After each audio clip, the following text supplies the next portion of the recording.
Well, hello everybody. It is Future Mark and Future Carol here. Hey, what's up? We're married now, and because of that, every once in a while, on my birthday and sometimes right around Christmas, we get intimate. Yeah, if you're lucky. And I think our times together are going to be so much more exciting and invigorating now because of Manscaped. Manscaped.com. It is kind of amazing how much, better it smells. I mean, don't get me wrong. It was great before, but oh my gosh, she smells so good and everything's so smooth now. Yeah, so Manscaped, I'm telling you, I've never Manscaped before, but I use the Lawnmower 2.0. What? Is that what it's really called? That's what it's called. That's funny. So I got the perfect package 2.0. It comes with the Lawnmower 2.0. It comes with a very stylish antimicrobial underwear. It says Manscaped right on it. It's great. And it comes with the spritzer, just kind of freshen you up a little bit. And it comes with the ball deodorant, which, as Carol pointed out, is fantastic. I'll tell you what. I don't know if you've noticed this, Carol, because I usually try to do this in private time, but not in a sexy way, but in a just like kind of satisfying way. I'm touching myself a lot more down in that area because it's so smooth. It feels the skin, the lotion. I don't know if it's got some sort of rejuvenating properties or what either, but it feels so youthful. Even though I'm blossoming into my youth again now. Yeah, I really haven't noticed you touching yourself, but I don't blame you because it is smooth. Yeah, it's very nice and it really it's a perfect gift. So if you go to manscaped.com and use our promo code LATEFEE, that's all caps LATEFEE, you're gonna get a perfect package 2.0 like I got. You're gonna get 20% off. You're gonna just love going shaving your goods there, and your partner is going to thank you for it as well. And ladies, let me tell you, Christmas is coming, and this is a gift for both of you. Absolutely. So yeah, get this gift. If you're a lady out there listening, get this gift for your husband. Do yourself a favor. And guys, you can finally say this, and it doesn't sound like an insult. How would you like to suck my butt? That would still sound like an insult. No. Although I kind of do all the time. Go to manscaped.com. Use our code LATEFEE. Get 20% off. And be the best ball licker she can be. Oh, God. Yeah. Now back to the past. Welcome to Massive Late Fee. And now your hosts, Mark and Carol. Well, hello everybody. Welcome back to Massive Late Fee. My name is Mark. With me as always is my girlfriend Carol. How you doing, Carol? Hey, what's up? It is December 3rd, 1994, and we are here with no news. No news this week. What's up with the no news? There's nothing good in the paper. So, life in general is just boring? It's not just, it's, out in the world is boring. Well, I don't know about life. Entertainment news is boring. Right? Nothing's really going on. TV shows are getting made and produced and aired. Movies are getting released in theaters, some anyway. Well, it is the holidays. Yeah, well, pretty soon it's going to be January. A time of year when movie theaters say, fuck you, it's January. Right? We're dumping all of our crap. And yet we still go. Well, we have to. We don't have to. We choose to. Well, we've chosen to have to for this. But I guess that allows us to get right into the thick of it. Carol. Mm-hmm. Did we watch a TV show this week? We did indeed. My so-called life is back. Yay. This episode was heavy, though, It was. and sad. It was called Pressure. Yeah. There was a lot of pressure on poor Angela to lose her flower. Flower, huh? No, seriously, like, okay, the last episode we saw ends with her and Jordan holding hands in the hallway. Yeah, very nice. And now it's let me fuck you, let me fuck you. Oh, and let me fuck you. So, yeah. Yeah, he's certainly acting like a... I was going to say teenager, but I think he's 23. Well, I mean, you didn't act like that. No. And not everybody acts like that. He's a jerk. Yeah. I don't like him anymore. Yeah, he's definitely... He definitely comes across really badly in this episode. Yeah, I mean, it's like, you know, they're kissing and he's just like constantly talking about, hey, when are we going to have sex? And Yeah. and then he suggests that they go to a house that somebody's mom is trying to sell. It's abandoned, I think, or something. I don't know. Well, I thought that they said something about it was like a realtor. Maybe. I don't know. But yeah, I mean, it's Like definitely got 8 abandoned. bedrooms. Yeah, but it didn't. No. So he's suggesting they go to this house that everybody goes to have sex. Mm-hmm.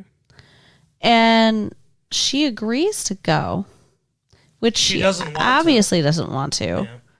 And she just shouldn't have agreed to it in the first damn place. And then they go and they're sitting there and it's the weirdest thing. They're like waiting for a room. Yeah, there's only 2 rooms. 3. 3 rooms. So they're waiting for people to be done fucking. That's just so awkward.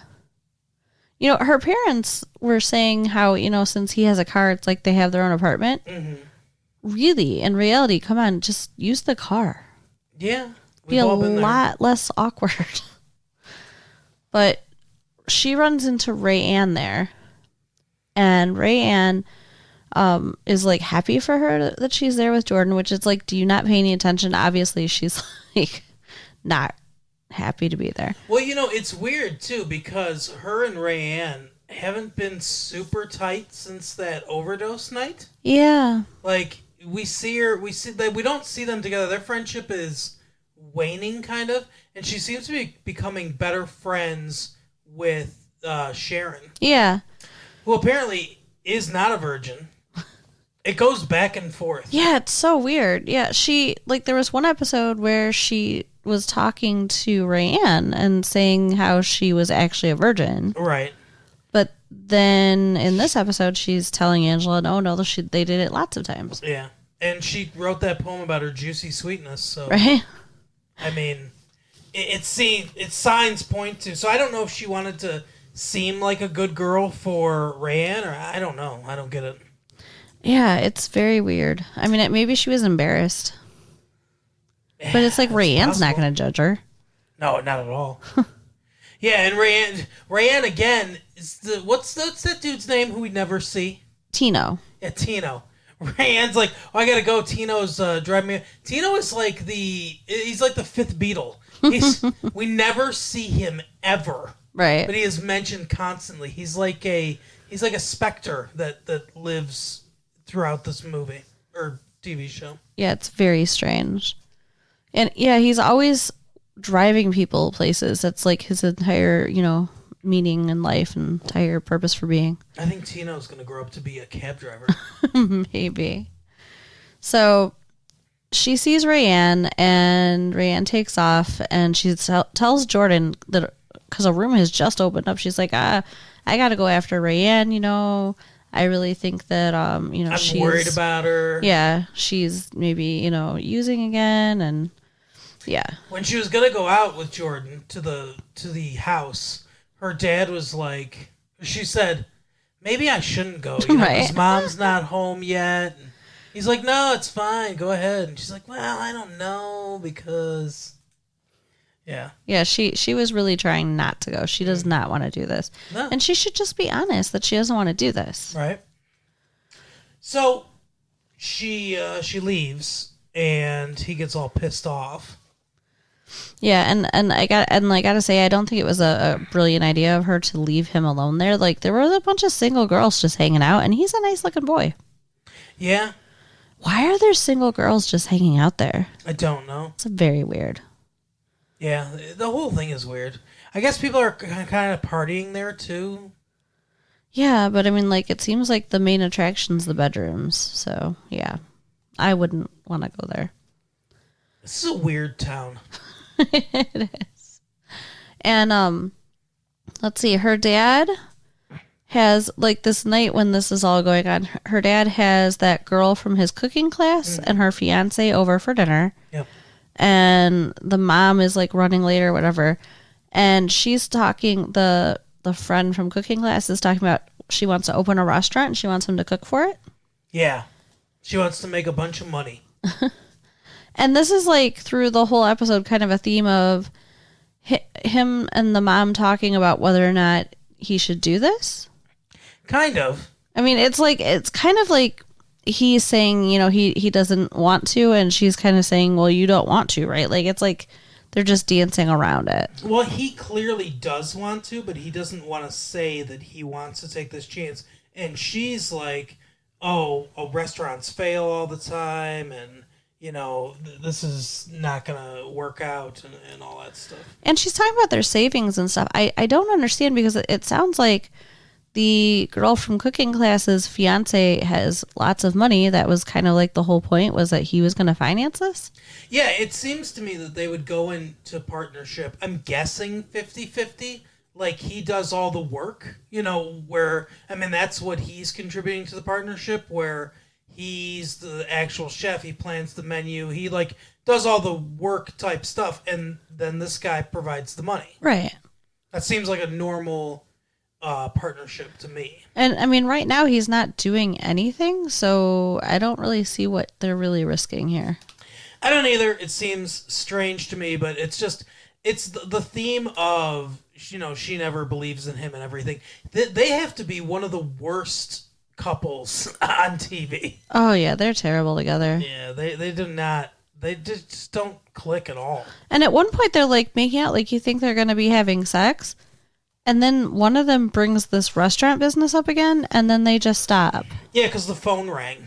Yeah. The phone rang. They didn't want to answer. They're like, oh, they'll leave a message. The machine comes on, and they don't leave a message, or they hang up before the machine comes on. I don't remember, but then they just start talking, and then it's just over. It's so weird. But they started doing that because she walks in on the husband watching a sex tape. Oh yeah. Yeah, I forgot about that part. So Angela is talking to Sharon about sex, and Sharon's like, "Oh, you have questions?" And she brings over this sex tape that she stole from her parents. I think her parents gave it to her. Ew. Or, I don't know. I think that's what she said, though. Ew? I don't think so. She said to Angela, you can keep it for a while if you want. They won't notice it's gone or something like that. Oh, maybe, yeah. So. But basically, it's about, like, there are couples talking about how, you know, the spark is gone from their relationship and how do they get it back. And it's like techniques for being a better lover. So I guess, you know, if someone was interested in the mechanics of sex and everything, it would be a good tape, I suppose. Right. But so they, for some reason, then this makes no sense, they watch it in the parents' bedroom. Well, I think that's just where there was a VCR that they could use away from the living room. Oh, maybe, yeah. I guess I didn't think about it, but I guess she probably doesn't have a VCR in her bedroom. I don't think she has a TV in her bedroom.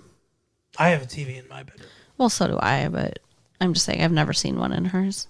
I also have a VCR in my bedroom, but that's not You're all spoiled and shit, we know. I bought that with my own money. Well, you spoil yourself. Okay. I spoil you, too. You do, sometimes. Sometimes. But anyway, so they leave because the dad comes in. And so then the mom walks in and sees the dad watching the tape, and he goes, "Oh, you know, I see what you left me here," or whatever. And she's like, "I've never seen that." And he's like, "Oh, don't be coy." She's like, why would I have this?" And he said because our sex life has become boring and mechanical. Yeah. That's not really the best opening for getting someone into bed. I think he genuinely thought that Yeah. they needed help or whatever. Yeah, well, they probably do. I mean, that they have serious problems. We haven't seen him have sex. Yeah. We've seen him try. And then Angela decides after watching this video and everything to talk to Jordan, and she's talked to Sharon, and she's gonna, I think she went there thinking she's gonna talk to him about how she's feeling, because that's what Sharon had suggested. Right. But she doesn't really get the chance. He's pissed. He yells at her because he found out that Rayanne's been sober since the night she OD'd. Mm-hmm.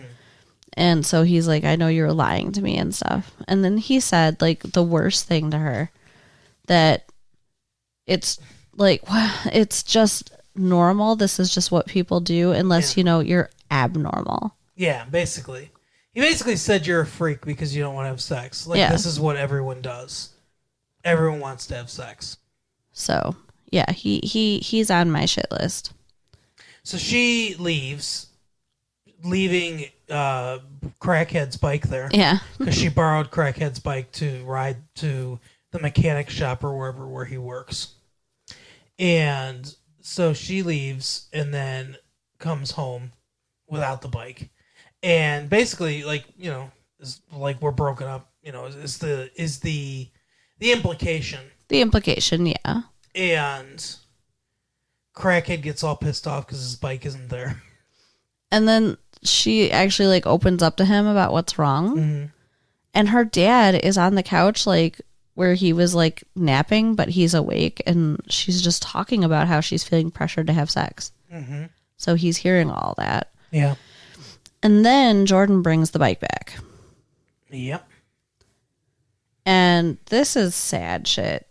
Which her dad hears this whole thing too. Does she think he's asleep, or does she just not realize he's there at all? Like, I don't know. It's so weird. I'm guessing she just doesn't think he's there, or he's not around, or whatever. So Jordan and her, like, they're saying goodbye to each other basically, and I don't know. It seemed like they might get back together, but they don't. No. Yeah, it did seem like he was gonna relent. Yeah. And he was like. But he said, I won't say bad things about you or something like that. If your name comes up or people ask about you. And she was like, oh, okay, I appreciate that. And then she, like, grabbed onto his head and she's like, I'll miss the way that your hair is so soft in the back. Mm-hmm.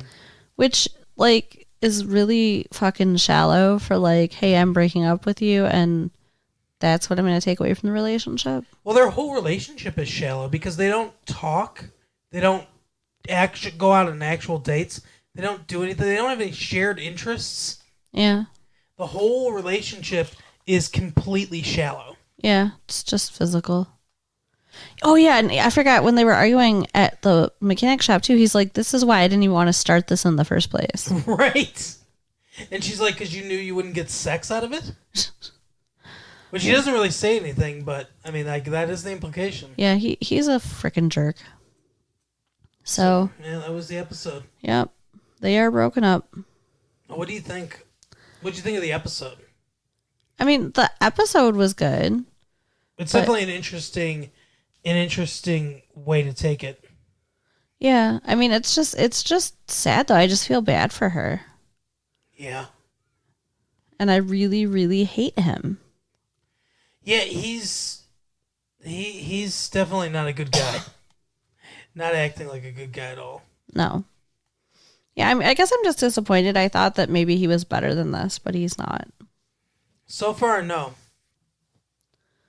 So, yeah.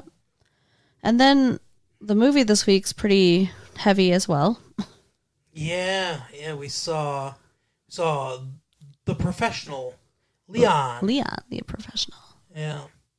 A French film. Well, it's an American film, I guess.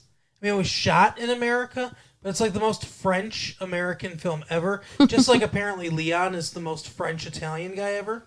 I didn't even realize till halfway through the movie that he was supposed to be Italian. Right. No, he's Definitely French. But it's written and directed by Frenchman Luc Besson. And yeah, it's I don't know if you ever saw that. I think what was it called? La Femme Nikita, I believe. Yeah, I've seen an episode or two. What are you talking about? It's a movie. Oh. Then I'm thinking of something entirely different. Probably. But it's a 1990 movie, La Femme Nikita, and it starred Anne, what's her name? Pollard, something like that. Pollard. I don't know, it's French, so I don't know exactly how they pronounce it, but he was married to her for a while, and then he married this woman, man, Mywin Le Besco. Wow, what a name. Yeah. So, Luc Besson, as I said, he did La Femme Nikita, and he married this. Apparently, him and Maiwan met when she was 12. They started dating when she was 15 and he was 31. Yeah, that's pretty gross. And then she had their first child when she was 16. Was this in France? I believe so, yeah. Okay, because I mean, they must have different laws. Man, sorry. This cold is not letting up. They must have different laws over there because you could not do that here. I believe either 15 or 16 is the age of consent in France. Or maybe it's 14, I'm not sure. I don't know. I mean, I think the age of consent here is 16 too, but So it might be 14 in France. I think it's lower. I think though, like here, it's like there's a cap on the age limit though. Like 16 and 31 would not work. Well, no, it doesn't work for me, but Yeah, that's gross. Sorry. yeah, the whole thing's gross. But anyway, that relationship is, I think, kind of apparent in the movie. Yeah, they have a really special, weird relationship. So the movie begins with Gary Oldman. He's visiting some guy that's supposed to be doing work for him, I guess. They got a bunch of cocaine, and he says, "Hey, this was filled with cocaine. This was 100% pure cocaine, when we dropped it off, and now it's 90%. So you must have cut it. And where's the other 10% of our cocaine?" And he's like, "I don't know how to do that. I'm, whatever. I don't know." And they're like, "Okay, well, we'll be back tomorrow at noon, or you come tell us tomorrow at noon who cut this cocaine and where the rest of the cocaine is, or there's going to be some problems." And the guy just completely fucking ignores him, I guess. Yeah, it's so weird. I mean, they even tell him a time that they are coming back. Yeah. So it's him, his wife, his older daughter. I would say she appears to be, what, 16, 17? Yeah, something like that. The daughter that's kind of the star of the movie, her name is Natalie Portman. She's really good in this movie. Yeah, she is. And the who's the star, the guy? I'm not sure. Jean Reno? Yeah, Jean Reno. That's right. Oh, I remembered a name. I'm so proud. So he's a hitman. At the very beginning of the movie, we see him do a job where he kills a bunch of guys, and we can see his bona fides. So then, like I said, Gary Oldman, he tries to. You're an old man. Right. He tries to, to tell him, hey, do this stuff. And so anyway, so I was talking about the family.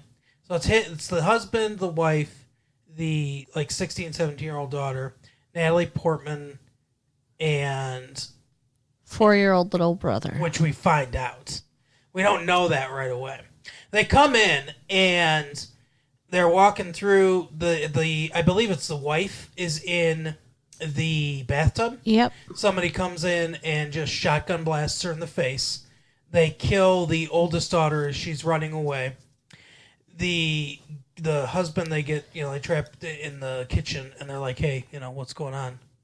We told you noon. It's 1 afternoon. What the fuck's going on? Where is our drugs? Like, what if he just like had them right there in like the name of the person that fucked them over, but they've already killed 2 of his family members. Like, right. So the little boy is hiding under the bed. This is so upsetting. The guy's like going through the bed. He's like, well, check the bed. He's checking for drugs. Like, they're cutting into the bed to see if there's any drugs hidden in the bed. They don't realize there's a little kid under there. Right. So they do that. Then there's a shotgun blast because the dad has gotten a shotgun and killed one of the henchmen and also ruined Gary Oldman's suit. So yeah, he's very upset about that. Yeah, the 4-year-old boy starts running, and I think it's Gary Oldman. I wasn't really sure who it was, but somebody guns him down. I'm pretty sure it's Gary Oldman. We don't actually see. Right. Thank happen. God. They just they mention it, offhand. Luc Besson. There's a lot of interesting camera angles, and there's a lot of interesting camera work in this. Yeah. Just in general, where at one point we're looking from the perspective of someone holding a gun, like the camera's on the gun, kind of. So there's some interesting stuff going on here. But anyway, so the Natalie Portman had been out shopping. They sent her out to shop. They hit her with a little bit too. Like, the dad beat her around a little bit. Yeah, that's was going on in the movie before now, where like her and the main guy's characters have interacted in the hallway. Right. Because she's out there smoking and bleeding. Right. So she comes back. She kind of walks right by because she sees that there's a fucking massacre in her apartment, and she rings the bell of Leon's apartment and is basically just begging, like, let me in, please let me in, please let me in. Yeah, because otherwise she's gonna end up getting killed, obviously. Right. So he thinks about it for a minute. Yeah, he thinks hard. And then he lets her in and closes the door, and basically she's very upset because her little brother's dead. Yeah, she doesn't give a shit about the rest of her family. No, but the little brother was never scared and nice and didn't whine, and he always just liked to cuddle. So she was upset about that. And then he says, "Fine, go to bed. I'll take you someplace in the morning or whatever." Yeah. And then he almost shoots her in her sleep. Yeah, it's like he thought about putting her out of her misery like a fucking dog. It's weird because things would have turned out differently for him had he done that. Yeah, a lot better. I guess. You guess? How could things have been worse for him? Well, his soul. Yeah. I think his soul's already a little marred. But so basically she says to him, "Hey, I want to," or Matilda is her name. And she says, "I want to be a killer like you. A cleaner." A cleaner, yeah. And she says, "Show me how to do it because I want to kill these people who killed my brother." And for some reason, he agrees to do it. Well, because she's like begging him. I mean, he doesn't want to. He tries to like send her away a bunch. But she's like, "I don't have anywhere to go.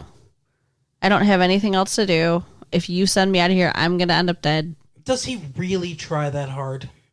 He tries. I guess. But so he shows her something with a sniper rifle, where looks like some kind of politician jogging through Central Park. She lines up the shot and everything. He explains how when the more professional you get, the closer you can get to your prey. So you start with a sniper rifle, and the last thing you learn is a knife. Mm-hmm. And that makes sense. She shoots, and it's just paint. All the Secret Service freak out and everything, but it's just paint. Yeah, it's red paint too. I mean, it would definitely look like he'd been shot. Mm-hmm. You as they're tackling him to the ground, you can hear him be like, "I'm fine." Yeah. He sounds so nonplussed. But anyway, so I'm trying to think what happens after this. Not a ton happens in this movie, to be completely honest. There's a lot of character building and relationship building going on. Yeah, there's one big scene at the beginning, and there's one big scene at the end. And in the middle, it's mostly their relationship. They play this game where they're trying to guess who the other person is, and she comes out dressed like Madonna and sings like a virgin in her bra. Yeah. And then she dresses like Marilyn Monroe.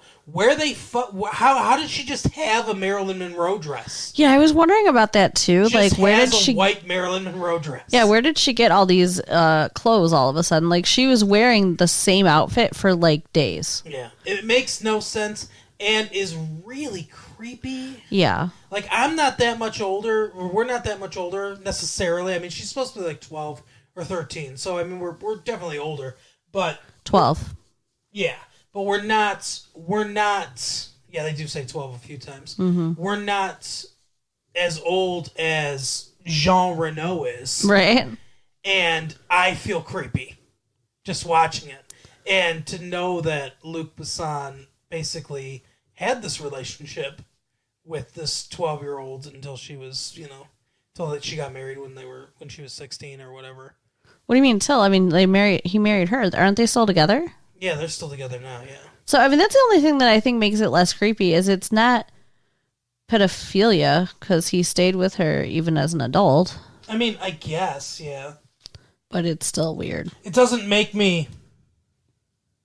Wait, it doesn't...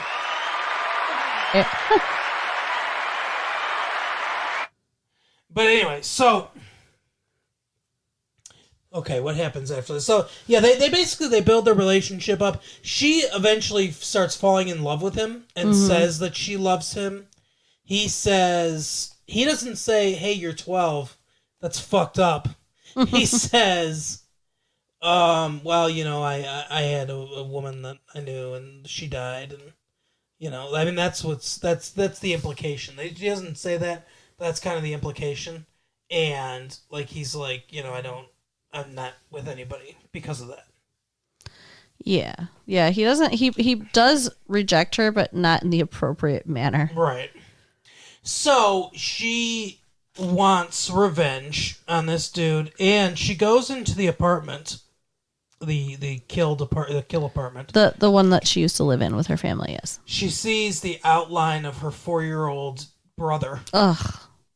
And she pulls up one of the floorboards, and there's $20,000 in there that apparently the dad must have hid, and she knew where it was. It's so weird. It's so weird to live in such a shithole apartment and have $20,000 in the floorboard. That is, but I mean, maybe he was using it on drugs too. I don't know. Could be he was using it on drugs. Could be he'd been skimming for a while, and was selling stuff and just got greedy this time and got caught. It was like more than they, Yeah. But yeah. So anyway, she gets the money and she writes a note for him. She's been teaching him how to read because he couldn't read. Yeah, they're trading skills, killing and reading. Right. And she says, "Hey, I'm gonna go kill this dude. I found out who he is." Oh, because while she's there, he comes in with I guess internal affairs because it does work for the DEA. Yeah, that's what we find out. It's like at one point, one of the neighbors sees them in the beginning when they're doing this massacre, and they say they're the DEA, but it's like you think they're just saying it, but it's true. Yep. And so he's like, "Hey, he came in here. He shot one of my guys. I killed him." And they're like, "Where were the kids?" And he's like, "I don't know." They're like, "Well, when you came in, didn't you see the kids? How did they get killed? Like, what the fuck's going on?" And he's like, I don't have time for this bullshit, basically, is what he says. And somehow that works. I don't really think that would actually work with an internal affairs investigation.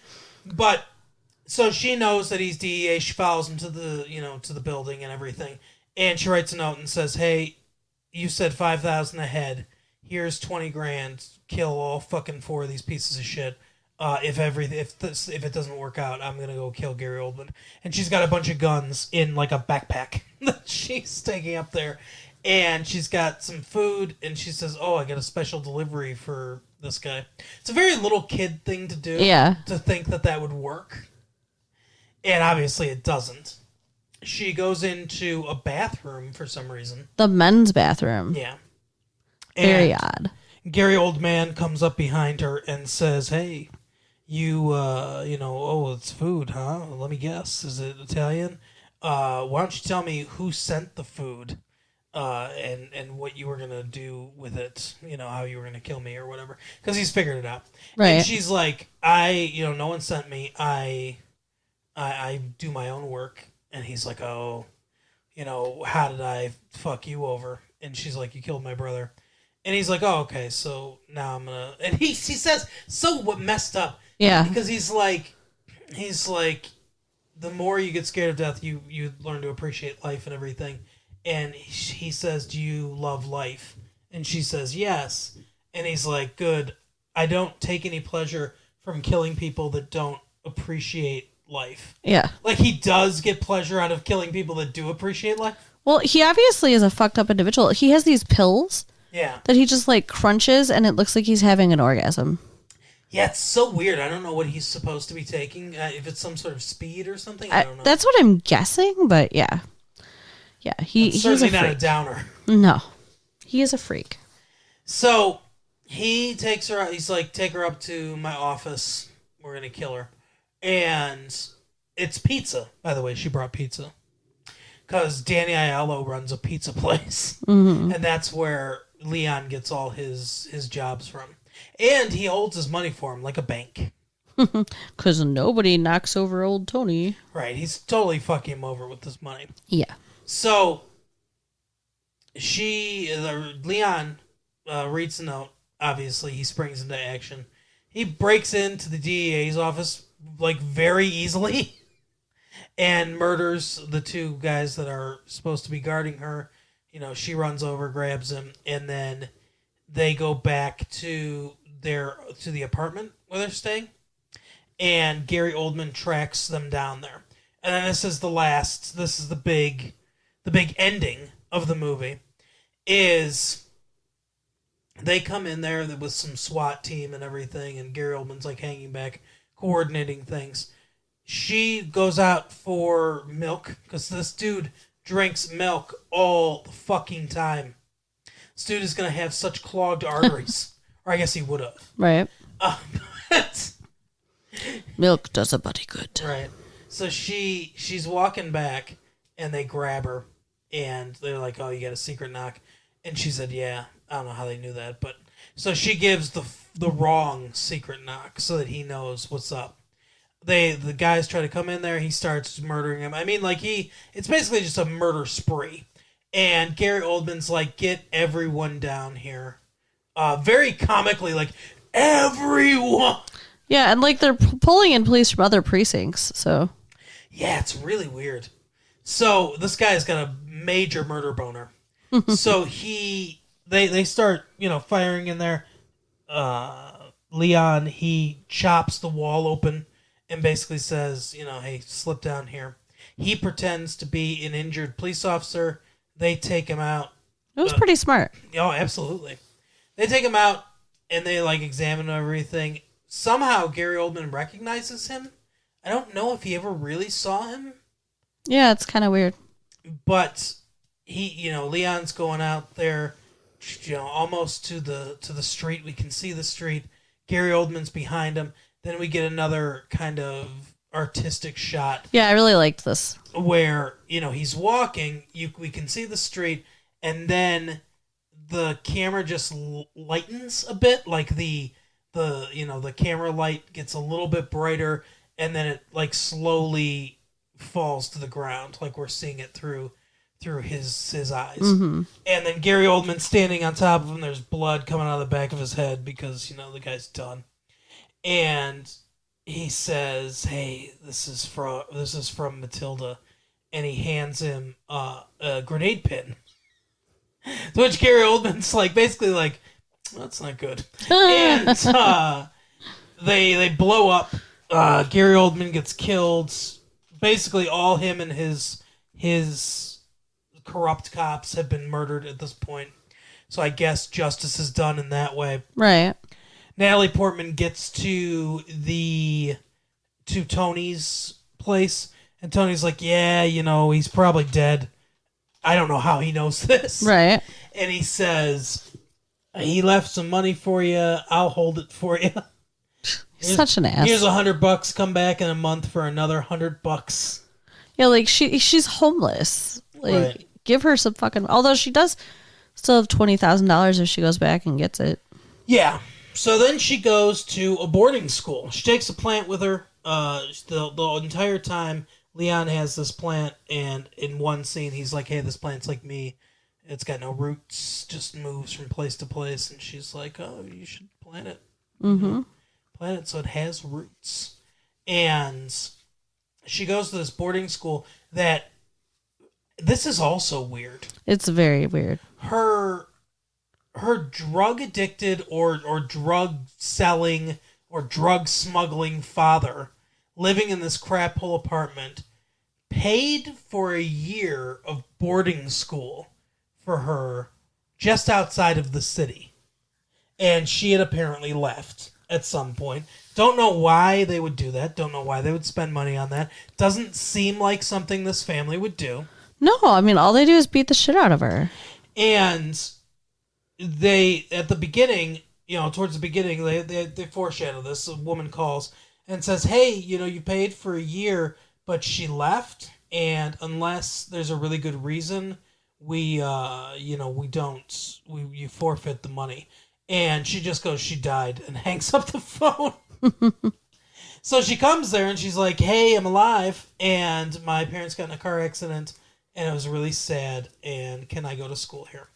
And she's like, look, I want to help you, but you got to stop lying to me because I can't help you if you lie to me. And she says, okay, my parents were killed because of a drug deal gone bad. I left with Leon, who was awesome. Then he got killed, and if you send me back out on the street, I'm going to get killed. And I guess she lets her stay. Yeah, so weird. Like, that from a 12-year-old definitely seemed like a fucking story. And then she plants the plants in the garden there, and then the movie is over. Yeah. What did you think of the film? I don't know. I mean, I enjoyed the story. I enjoyed the artistic camera angles and stuff. Mm-hmm. I really like character pieces, so I liked the fact that, we really got into the characters and the relationships. Mm-hmm. But it did just feel dirty and creepy the whole time. Yeah, it's really weird. It's a creepy movie. I agree. I do think that there's a lot of artistry at work here. I think that Luc Besson, is a good director. Like we've alluded to, I think there's a lot of really nice camera work. There's a lot of good cinematography, and lighting going on. Mm-hmm. There's definitely some artistic choices. There's a lot of a lot of flash. I don't know that there's a ton of substance. The story is super simple. Yeah.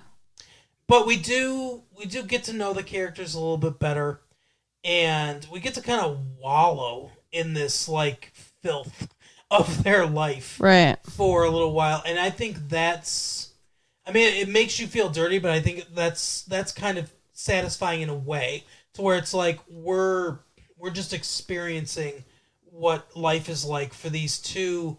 In a way, they're both kind of low lifes, right? Not in the way where we should feel superior to them, but they're just.